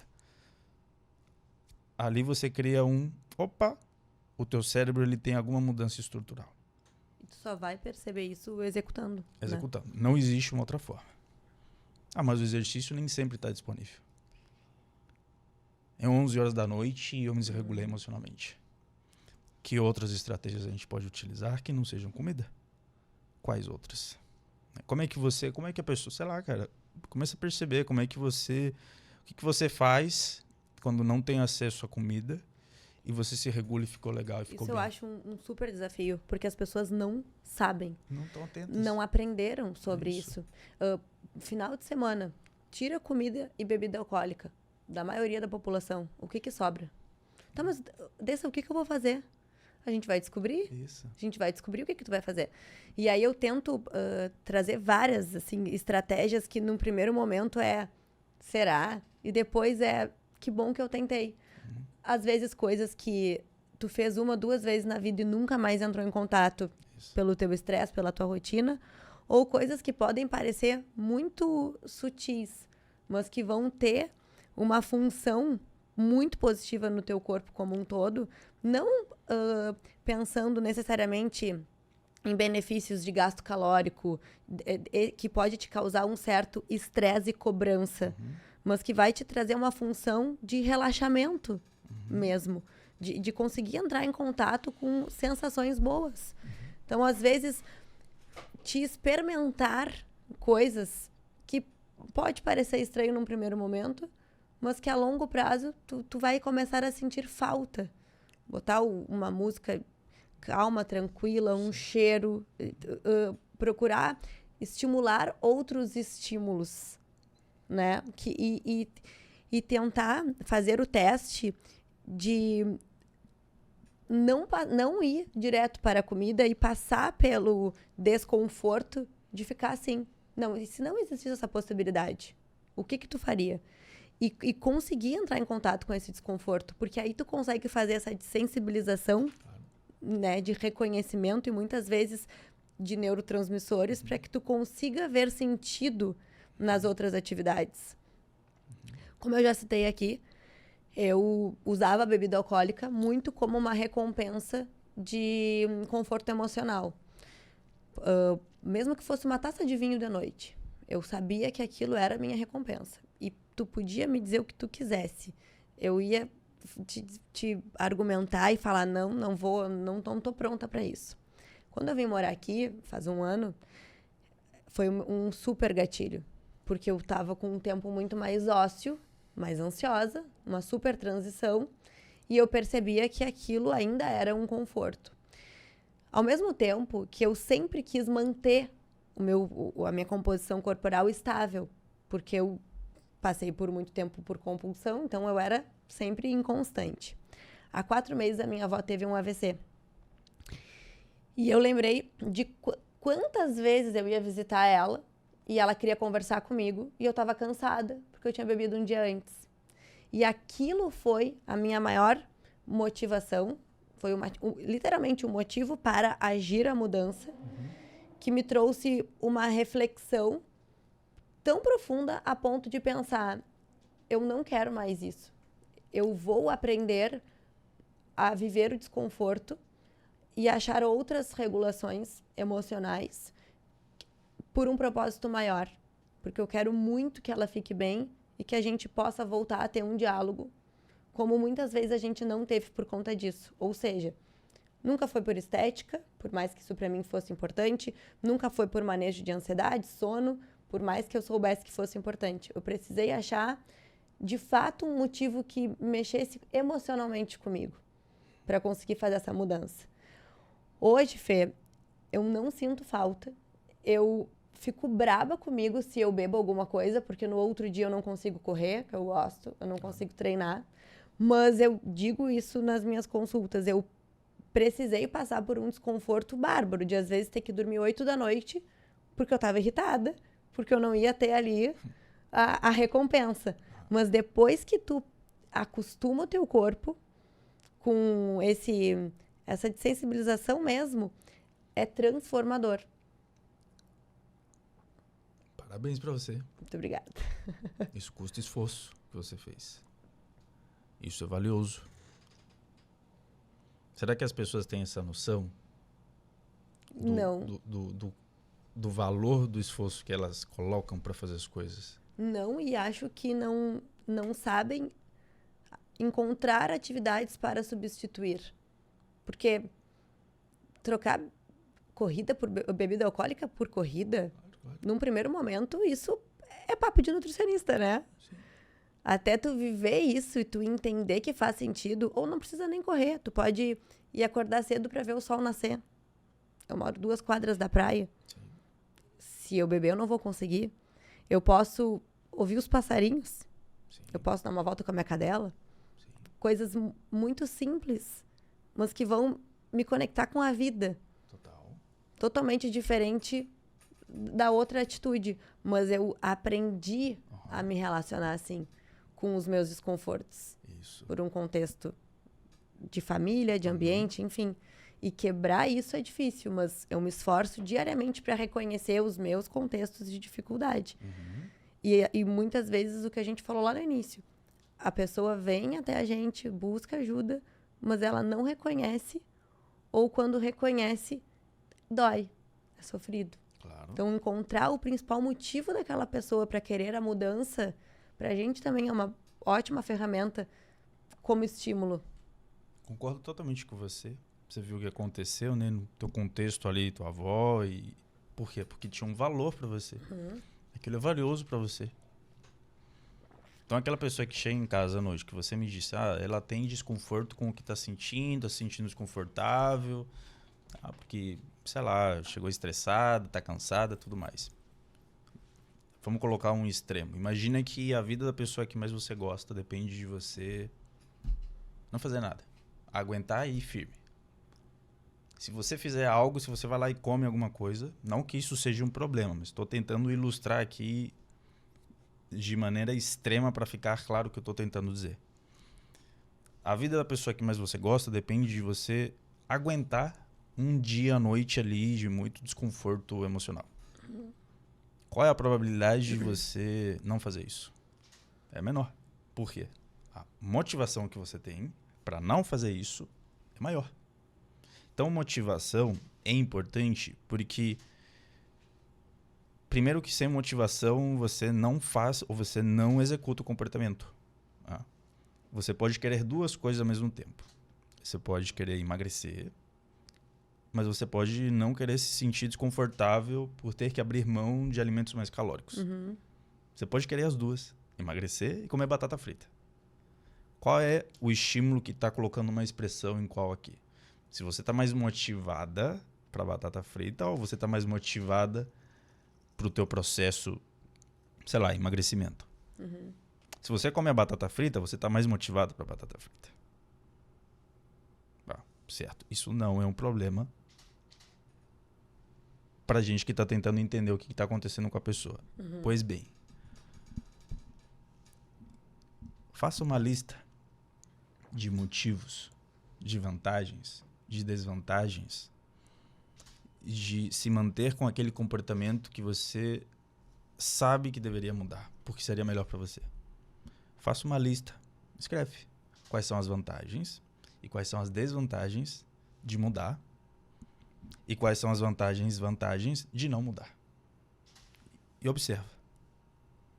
Se você começar a encontrar uma função que seja muito importante porque está de acordo aos teus valores, a tua motivação, principalmente para aquilo que é mais saudável, ela tende a diminuir a percepção de esforço. Então, quanto mais motivado você está para alguma coisa, menor é a tua percepção de esforço. Se você está pouco motivado, a tua percepção de, meu Deus, o que eu tenho que fazer isso aqui de novo, ela é muito alta. Perfeito. Então, tem que ficar claro qual vai ser a função. E pensando em todas essas mudanças que a gente está falando, em regulação, a gente até nem entrou tão especificamente em ansiedade, né, depressão ou transtornos de humor, mas nutricionalmente falando, tá? A gente está falando muito aqui de comportamento, controle emocional, comportamental, mas nutricionalmente falando, para a gente conseguir trazer também um pouco dessa consciência para quem está nos escutando, apesar de para a gente ser corriqueiro, né? O que tu considera, assim, ser essencial na rotina alimentar para aquelas pessoas que buscam essas mudanças todas, ou que têm um objetivo, vamos pensar em emagrecimento, ou de manejo de ansiedade, estresse, enfim. O que nutricionalmente hoje tu considera essencial para que a gente possa passar para eles uma informação coerente, né? Porque hoje em dia se fala muito sobre alimentos que são inflamatórios, o que pode, não pode, e a gente sabe que não existe um único alimento que vai ser inflamatório. Existe um contexto alimentar, um contexto de saúde ou o tamanho da tua exposição àquilo que vai determinar se aquele alimento vai ou não ser pró-inflamatório para a tua vida. Ou quais os consumos que a gente deveria ter na nossa rotina para conseguir nutrir a nossa microbiota intestinal, ter um melhor manejo de ansiedade, estresse, sem tanta impulsividade. A gente consegue fazer essa modulação desses comportamentos também através dos alimentos. O que tu nos traria assim, de informação para a gente conseguir passar para eles? Tá. Em relação à nutrição, eu acho que as coisas elas estão cada vez mais claras, muito bem esclarecido. Eu posso fazer um post-it aqui para vocês, você faz isso. Você vai ter resultado. Não. Mas eu vou fazer um preâmbulo aqui, que acho que ele é importante, sem o qual eu não consigo dar esse outro passo. Porque acho que vai confundir muita gente e pode gerar exatamente o oposto do que acredito que seria o útil para conseguir ter alguma constância no médio e longo prazo. Se você olhar para o nosso cérebro, você sabe quantas células que produzem dopamina no nosso cérebro a gente tem, mais ou menos, em percentuais? Não. Às vezes eu faço essa pergunta para as pessoas e elas têm muita dificuldade de acertar. Porque a dopamina é justamente o que nos motiva a fazer algo. Se eu vou fazer alguma coisa, eu vou ter uma dieta mais saudável. A tua dopamina está funcionando ali para que você faça isso. 0,0005% do nosso cérebro. As células que produzem dopamina representam essa quantidade. Isso dá uma ideia do quão importante esse neurotransmissor ele é para que você consiga fazer algo, para que você se motive para fazer algo, para que você queira sustentar alguma mudança no médio e no longo prazo. Evolutivamente falando, a gente só quer fazer essa dieta mais saudável, comer frutas todos os dias, ter uma alimentação mais equilibrada e tal, porque a gente imagina que vai ter um mundo melhor depois disso. A minha vida vai ser melhor depois que eu fizer isso. Então evoluímos sempre olhando para o que falta, Andressa. A gente sempre olha para o que falta, para o que pode ser melhor. Como eu posso melhorar? Como é que eu posso maximizar os meus recursos no futuro? Aquilo que eu não tenho ainda. Geneticamente já herdamos esse comportamento no nosso repertório. Do ponto de vista social e cultural, o que acontece normalmente na nossa infância / adolescência? Isso aqui podia ser melhor. Não, mas isso aqui podia ser melhor. Não, mas se você fez uma prova e tirou 9, por que não foi 10?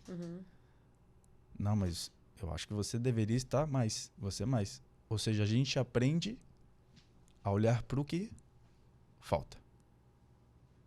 A gente tem muita dificuldade em aprender a valorizar o que tem. O que fez de bom. Isso torna muita gente vulnerável a desenvolver o quê? Perfeccionismo. Precisa ser melhor, precisa ser melhor, precisa ser melhor. Nunca é suficiente. Sempre falta.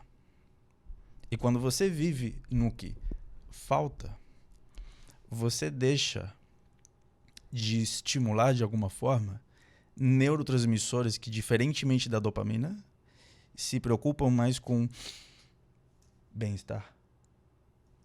Fiz o melhor que eu podia. Suficiência. Tô seguro. Tenho o suficiente.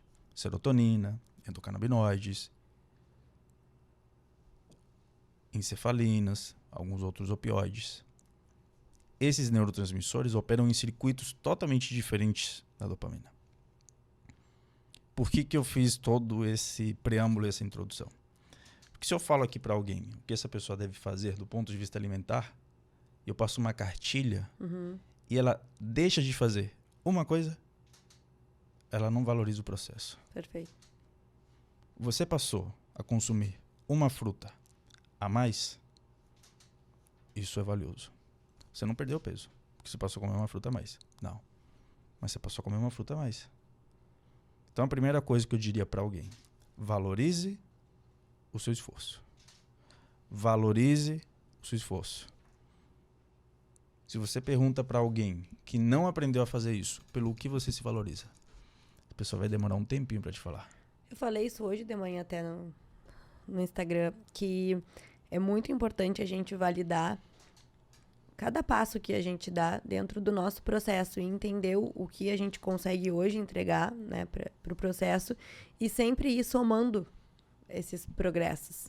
Então, eu consegui esse mês consumir a fruta, Isso. mês que vem eu consegui adicionar mais vegetais. Isso. E ir anotando essas mudanças. Porque pode parecer muito simples, mas, por exemplo, uma pessoa que está completamente bagunçada ao longo de um ano, se ela faz uma mudança por mês, são 12 mudanças. Isso. Que podem nos trazer uma mudança muito significativa na saúde dela, nos resultados dela. E em como ela vai também validar e se enxergar diante essas situações. Exatamente. O Tom Gaynor, hoje ele é CEO, talvez de um maior grupo que tem de investimentos, que é a Markel. Na época, década de 90. Ele era gerente. Ele tinha seus 28 anos. Pesava 87, 86 quilos. Ele começou a trabalhar todo dia sentado, ele começou a se estressar, tem um acesso a um alimento mais calórico aqui, outro ali. No fim, em poucos anos, ele estava pesando 100 quilos. E ele é um dos melhores investidores que a gente tem hoje no mundo. CEO extremamente respeitado. Ele evoluiu a CEO da empresa da Markel, do grupo Markel. É um guarda-chuva ali da Coca e tudo mais. Outras empresas muito valiosas. O cara é um gênio dos investimentos. Ele falou assim, cara, eu não vou continuar ganhando peso. E ele prometeu para os amigos que ele ia perder meio quilo por ano. Um gênio dos investimentos, sabe? E como é que funcionam os juros compostos, né? Eu vou perder meio quilo por ano. Em 2017, hoje, um cara que corre ali seus 5 km voltou a ter 87, 88 quilos. O que eu quero dizer com isso? Que quando você vai somando, que foi o que você falou, ao longo do tempo, hoje o que eu consigo fazer? Isso. Se preocupe em fazer isso. E valoriza isso. Eu fiz isso hoje. Eu fiz isso hoje. Isso aqui é importante para mim. Isso aqui é inegociável. A partir de hoje, isso aqui que eu fiz hoje passa a ser inegociável. Não tem negociação. Daqui a 2 semanas, o que eu posso agora fazer a mais? Eu não estou olhando para o resultado. Se eu começo a fazer diferente, eu quero controlar o resultado. Eu quero perder peso agora. Eu quero isso, eu quero isso. Estou tentando controlar o que eu não tenho acesso. O que eu tenho acesso hoje é o quê? Isso aqui, ó. Eu posso mexer aqui. Mas eu não posso derrubar essa parede. Mas eu posso mexer aqui. Então, o que eu tenho controle é isso. Isso aumenta a minha percepção de autoeficácia. E a autoeficácia ela é um bom preditor para perda de peso. Eu consigo fazer algo. Então, você somando e empilhando pequenos micro hábitos ao longo do tempo, isso tem um resultado tem um resultado que muitas vezes vai ser o suficiente. E o tempo vai passar fazendo, não fazendo. Isso é muito claro, né? O tempo ele vai passar, de qualquer jeito. Então, vamos começar hoje com o que a gente consegue fazer. Vamos ver o benefício disso. Eu passei a comer mais fruta, meu intestino eu acho que está funcionando melhor. O meu sono, de repente, melhorou. Eu já me sinto um pouco mais capaz. Como é que isso influencia a minha atenção? Minha capacidade de sustentar a atenção numa leitura, de memória, etc. Dito isso, que a gente sabe hoje nutricionalmente, de uma forma geral, população em geral, existe um grupo de alimentos que ele é inegociável. Frutas e vegetais. É o único grupo de alimento que há 40 milhões de anos os primeiros primatas já consumiam. Tu tem pacientes que não consomem? Tem. E aí? E eles sabem que tem menos saúde do que consome frutas e vegetais. Eu tenho muita dificuldade, tenho pacientes com muita resistência. E por mais que tu pense em diversas estratégias... De repente, você pode partir para a suplementação de sim. vitaminas, Não é a mesma coisa para saciedade, né? E para absorção de micronutrientes. Não vai ser igual. Não tem os mesmos nutrientes que as frutas e vegetais. Principalmente fibra também. Então, isso aí é mais um tópico. Hoje, o que a gente sabe que para o intestino funcionar bem, você ter saúde no intestino, né? E o intestino é um órgão extremamente importante que influencia no comportamento. Se a pessoa fizer um exercício em casa, ela vai lembrar como é que o seu comportamento fica quando ela permanece uma semana sem ir ao banheiro e como é que ela fica quando ela conseguir ir ao banheiro. E tem pessoas que já se acostumaram, né? Considera normal aquilo. Exatamente. Habituou, mas não é normal. A pessoa habituou, mas não é desejável. Modifica muito o comportamento. Entre outras coisas, né? Fator de risco para doenças crônicas, principalmente relacionados ao sistema imune. Bom, para que o intestino seja saudável, você precisa de fibras e água. Líquido. Essas duas. Fibra e água. Entre 20 a 30 gramas de fibras é o que a gente considera hoje que seria tá dentro do adequado. Frutas, sementes, né? Alimentos integrais que tem um pouco mais de fibra. Vegetais que são ricos em fibras, todos folhosos, verdes, crucíferos. Né? 2, 3 porções no mínimo de frutas e vegetais por dia. Isso aí é o que eu disse que a gente pode colocar num post-it que vai ser isso que a pessoa precisa fazer. Bom, dito isso, essa é a primeira parte. Agora, a pessoa ela precisa também de quê? Proteína. Precisa sustentar músculo. Você tem uma demanda de proteína por dia. Isso aqui, ó, cabelo, é proteína. Unha. Aí quando a unha começa a ficar quebradiça, não cresce, parece que não cresce, não vai. É proteína. Pele é proteína. Enzima, tudo isso daí é proteína. Tem uma demanda de proteína por dia. E distribuir essa proteína, né? E você pode distribuir essa proteína ao longo do dia. Porque a gente sabe hoje que, para quem pratica exercício, né, treino de força, o Brett Confield e o Alan Aragon, que estudaram bastante sobre isso, eles fizeram 2 estudos que talvez foram os que mais marcaram ali a nutrição esportiva no sentido de número de refeições e quantidade de proteínas, em 2013 e 2018, pelo Jornal de Nutrição Esportiva. Cara, se você faz um consumo ali de 1,6 gramas por quilo de peso corporal, 2,2, 2,3, é o peso, 80 quilos, multiplica por 1,6 a 2,2. Qual é o resultado? Esse é o intervalo de proteína que parece maximizar a síntese proteica e é o suficiente para você falar, cara, eu posso meio que manter isso ao longo da minha vida que eu vou estar ok. Então, como é que eu posso chegar lá? Aí entra a individualidade. Eu não gosto de ovo, então eu posso consumir frango. Mas eu não como proteína animal. Então eu posso substituir por proteína vegetal. O importante é que tem que fechar uma quantidade. Tem uma quantidade X, você tem uma demanda. Agora a gente vai para o carboidrato. O que é carboidrato? Fruta é carboidrato. Sementes são carboidratos. Feijão é uma fonte de carboidrato. Leguminosas são fontes de carboidratos. Evolutivamente fez sentido o carboidrato? Fez muito sentido o carboidrato. Carboidrato é a forma mais fácil e eficiente que o nosso corpo tem de utilizar energia. Então você tem uma variedade de opções e que precisam respeitar a cultura da pessoa. E em relação aos alimentos que não são ditos saudáveis, industrializados, enfim, quando se existe a necessidade desse consumo, acho que fazendo um link com tudo que a gente falou, é importante entender a função Sim. desse consumo. Em que contexto, frequência, horário, porque muitas vezes a necessidade que tu vai ter de consumir um alimento X, que vai ser hipercalórico e muitas vezes sem qualidade nutricional, vai estar fazendo uma função que é totalmente emocional ali. Ou habituada, né? Tá dentro de um comportamento que tu estabeleceu como um hábito, mas não é uma necessidade, tu pode modular aquilo. Acho que isso também é importante chamar a atenção, que não é necessária a exclusão total para o resto da vida para ser saudável. Porém, entender frequência, quantidade e função. Você consegue manter esses alimentos mais calóricos de uma forma que você se sente funcionando? Você sente que está funcionando? E que não atrapalha Isso. a rotina Exato. saudável. E fazendo um link com isso, deixa eu te fazer uma pergunta final, que a gente já deve estar quase no nosso tempo, né, Canter? Ah, tá.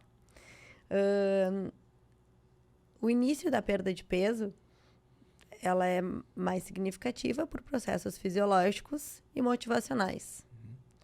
A gente sabe que depois de aproximadamente 2 anos, a gente tende a ter um regresso, muitas vezes, nesses resultados. E é muito comum um paciente que perdeu bastante peso começar a voltar a comportamentos antigos e a ter novamente esse ganho de peso.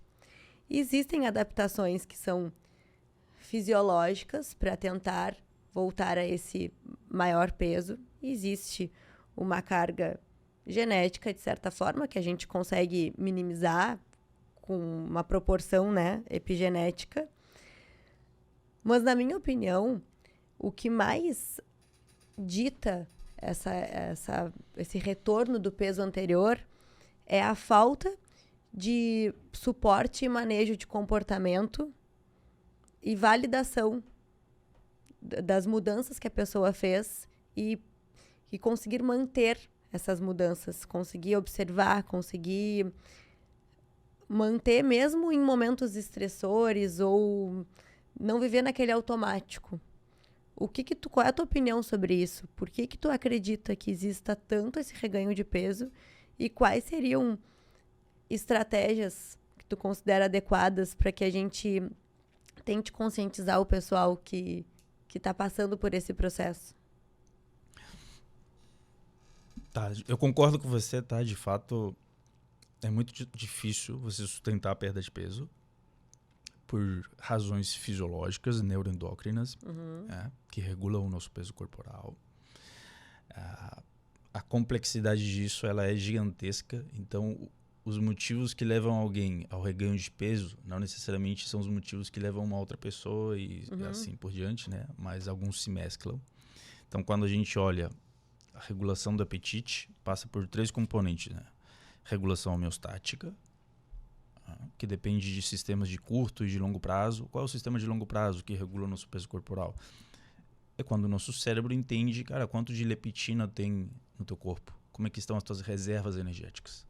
Se você tem pouca leptina, você faz o quê? Aumenta o apetite. Tem muita leptina, então tá tudo certo. Você tem bastante gordura no peso, no teu organismo. Então a gente vai segurar o máximo possível, você não precisa comer mais.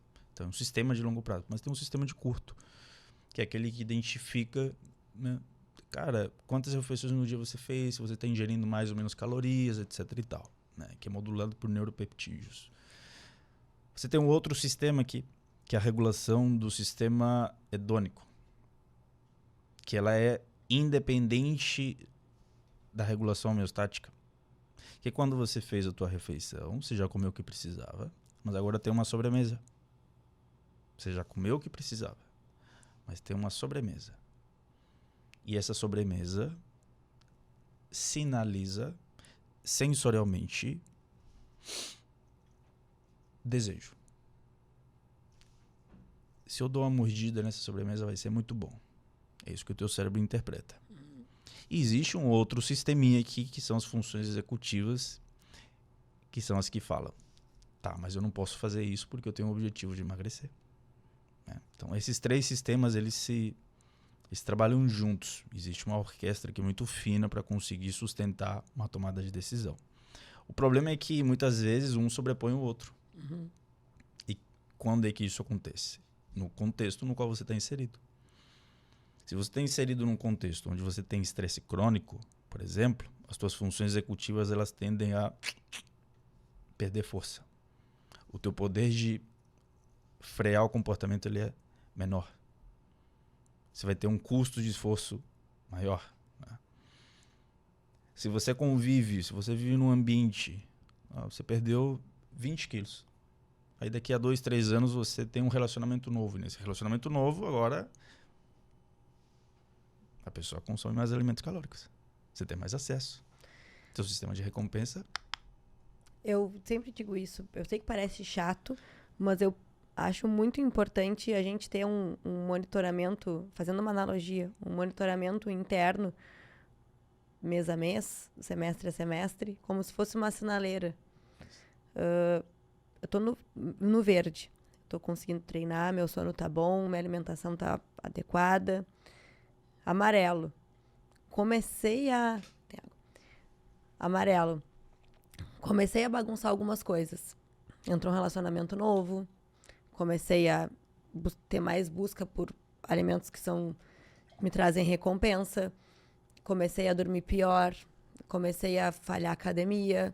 Eu preciso entrar no sinal de alerta. Eu preciso prestar atenção se comportamentos antigos não vão vir à tona como frequência, porque é a minha zona de conforto, digamos assim. E o vermelho é... esses comportamentos já começaram a me trazer consequências fisiológicas, emocionais, e eu preciso pedir ajuda. Isso. Então, sempre que eu estou em acompanhamento, normalmente acho que a nossa linha, os pacientes ficam muito mais tempo com a gente, né? Do que a curto prazo, pelo menos comigo.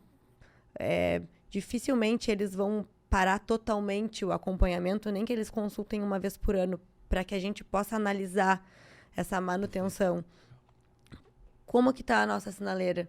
A gente está conseguindo ter essa autorregulação de percepção? Não, tá tudo tranquilo, mas andei perdendo muita massa muscular, por exemplo, porque estou treinando bem menos, minha alimentação está mais bagunçada. Então vamos acender a luz amarela. O que a gente pode fazer daqui para frente?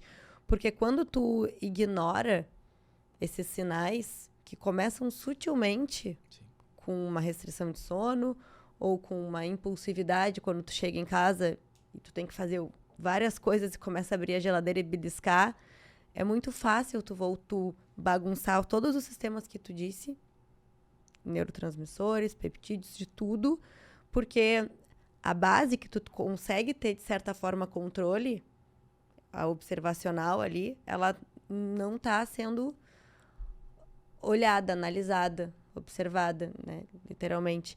E aí isso começa a confundir o resto. Uhum. Então, acho...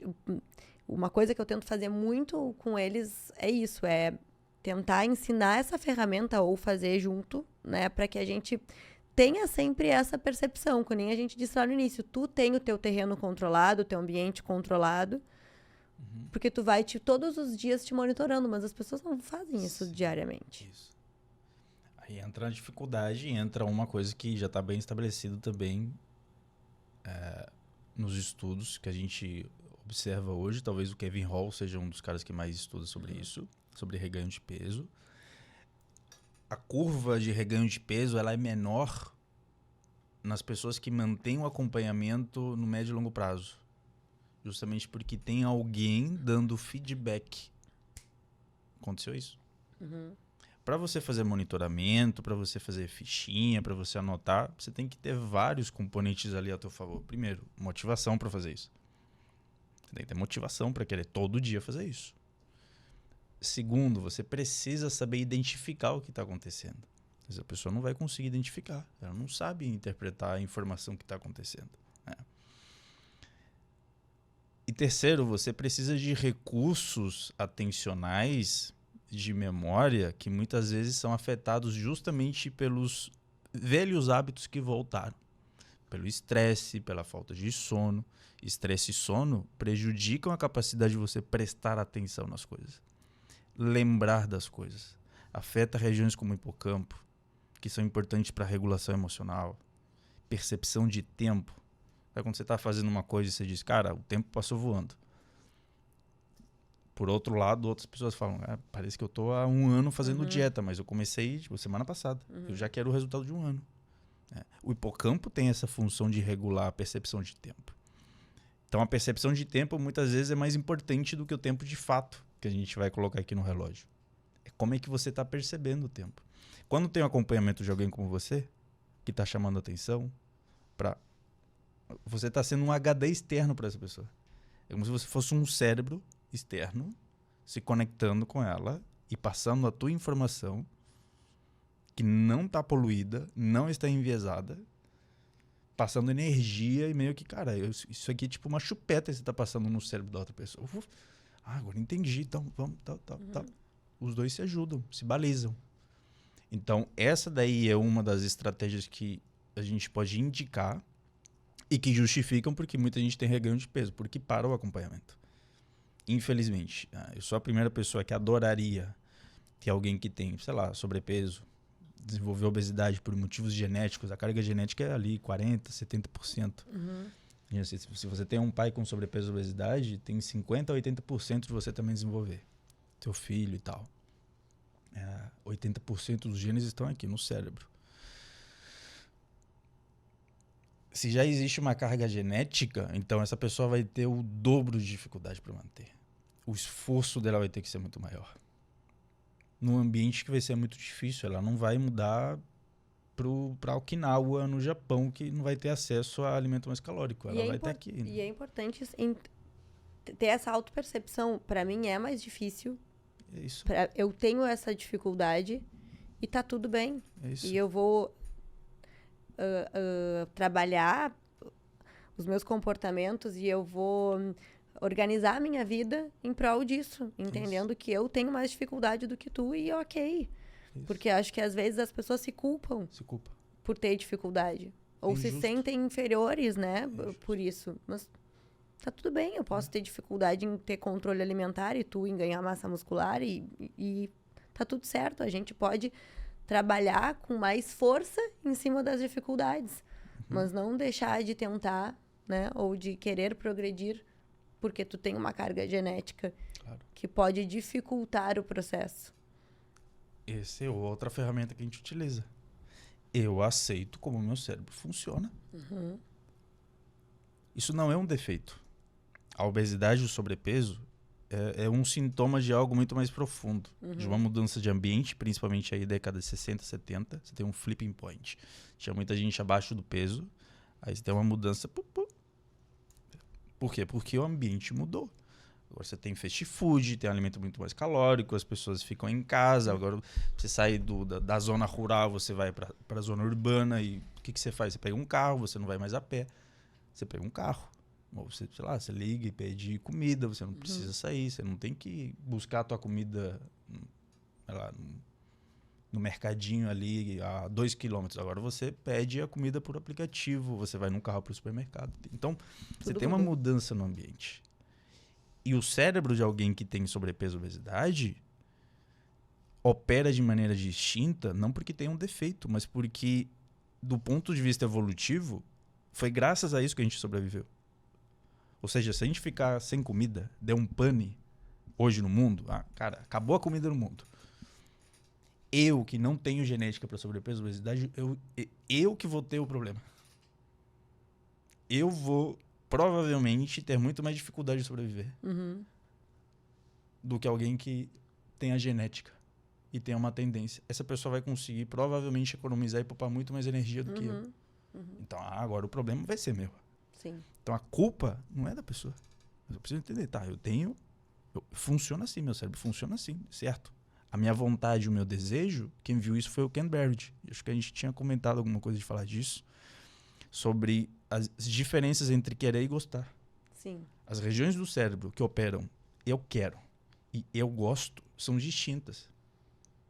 Então, não necessariamente alguém que tem a genética para o sobrepeso, para a obesidade, gosta mais do que eu, do que, sei lá, você ou do que qualquer outra pessoa não gosta mais. Isso já foi bem estabelecido. Elas desejam mais. Querem um pouco mais.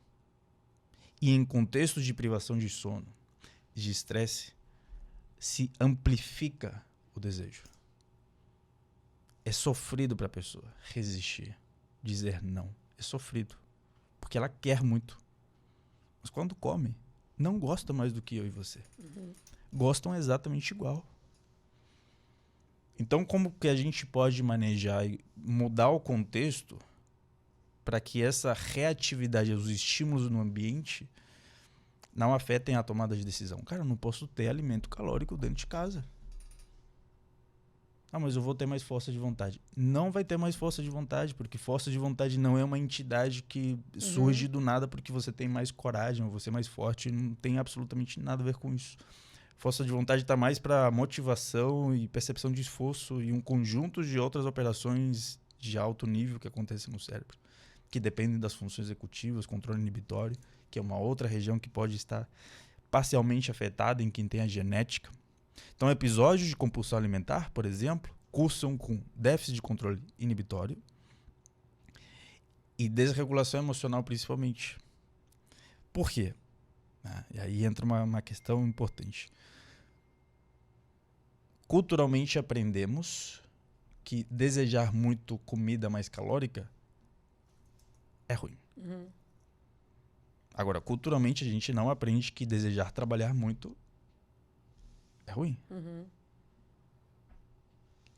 O desejo, quem está operando ali no desejo, no sistema de recompensa, se você coloca, você faz uma ressonância magnética funcional num workaholic, e numa pessoa que deseja muito alimento calórico, o cérebro está funcionando exatamente igual. Ele não sabe que você está querendo comida, ou trabalhar, ou ler, estudar. O cérebro está funcionando exatamente igual. Mas aqui você se culpa. Aqui você não se culpa. Aqui você tem culpa. Aqui não. E quem é que sustenta a desregulação emocional e déficit no controle inibitório? Estresse. Se eu me culpo, o que eu estou fazendo? Com o meu estresse. Com certeza, aumentando. Eu estou aumentando meu estresse. Então, a partir do momento que eu começo a querer e a desejar, o que eu começo a falar internamente? Eu não devia estar querendo. Eu não devia de novo isso. Eu não devia. Você está se estressando mais. Você está perpetuando e sustentando justamente o que sustenta os episódios de compulsão. O que sustenta o teu desejo, muitas vezes, é justamente o estresse. Quando você se culpa por estar querendo, você se estressa mais. Você quer mais, até que você come. Para fazer o quê? Para curtir, para se divertir? Não. Para reduzir o sofrimento que você tem. Você está sofrendo tanto por querer algo que você sabe das consequências, segundo a nossa cultura, algo errado e que você pode sentir culpa e frustração. Você sabe das consequências, mas você está querendo. É isso que acontece, parênteses, não é uma definição de vício, mas para a pessoa entender. Vícios em substâncias, que são muito mais intensos, a magnitude é muito maior, operam justamente no sentido de que a pessoa que utiliza a substância, ela não utiliza porque ela quer um barato. Ela utiliza porque ela não quer mais sofrer por estar querendo. Só que, quimicamente, isso é muito mais intenso do que a gente vê hoje com estímulos naturais, como a comida. É um estímulo que, naturalmente, vai aumentar a produção de dopamina, etc. e tal. Bom, fazendo o raio-x do cérebro é algo parecido o que acontece. Então, qual é a solução? A primeira, entender que você não controla o que você quer. Se você começou a desejar, existiram vários estímulos que levaram a você querer. Ah, mas eu não posso querer, não posso querer. Você está tentando controlar uma coisa que você não tem controle. E se você tenta controlar o que você não tem controle, você se estressa, porque você não tem controle. Então eu aceito, eu estou querendo. Por que eu estou querendo?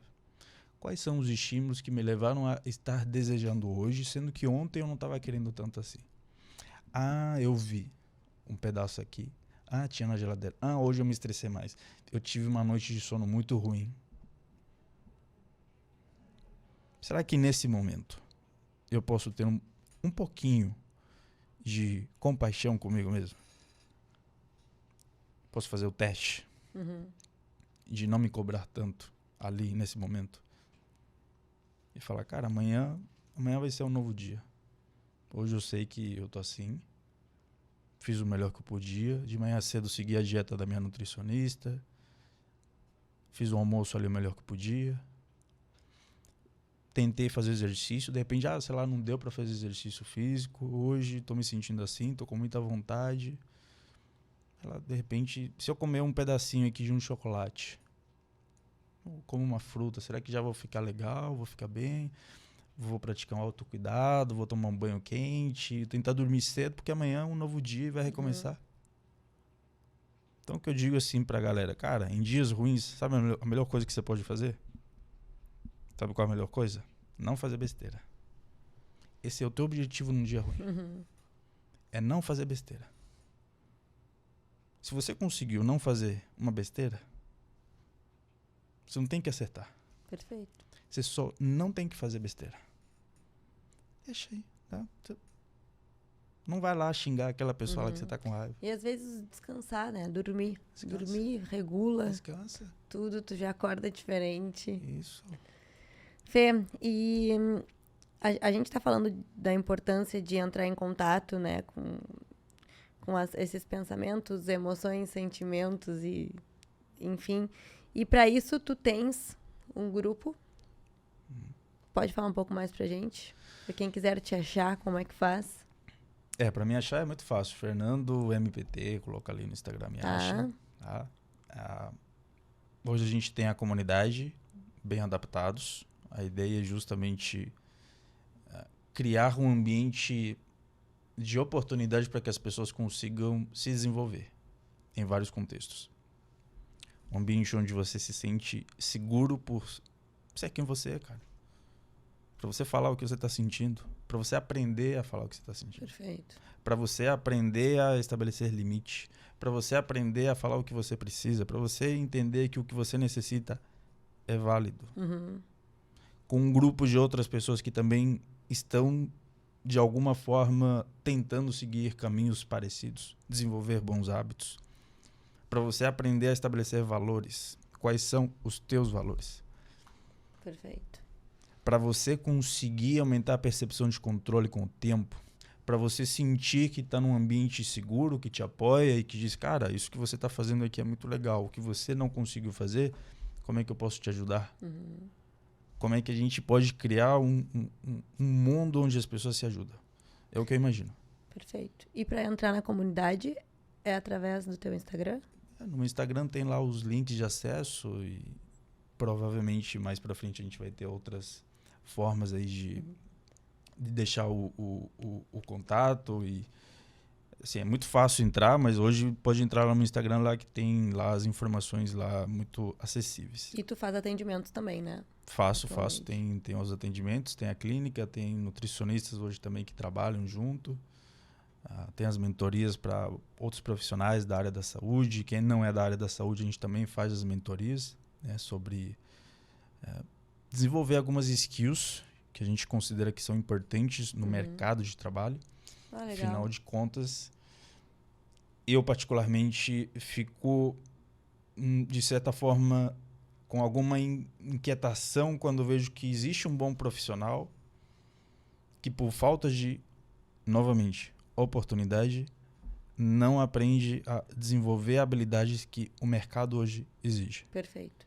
E que outros profissionais que, infelizmente, eu não gosto de citar nomes e não vou fazer isso, não necessariamente têm uma boa técnica, uma boa ética profissional, Perfeito.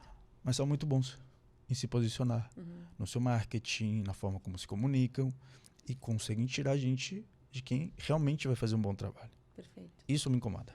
Perfeito. Então a gente faz mentoria para essas pessoas conseguirem aprender um pouco dessas habilidades que a gente não aprende na faculdade. Sim, não mesmo. Você não vai aprender ali. Quero te agradecer muito. Eu te Muito, agradeço. muito pela troca. Passou voando.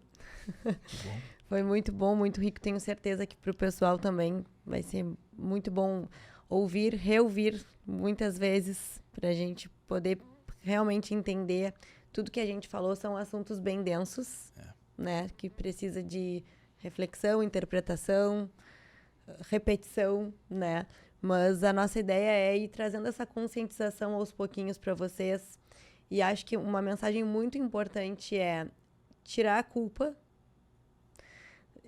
dos nossos erros ou de quando a gente sente que não está conseguindo evoluir tanto quanto a gente gostaria e treinar, buscar o autoconhecimento para entender o que é necessário modular no nosso ambiente interno e externo. Acho que isso é fundamental.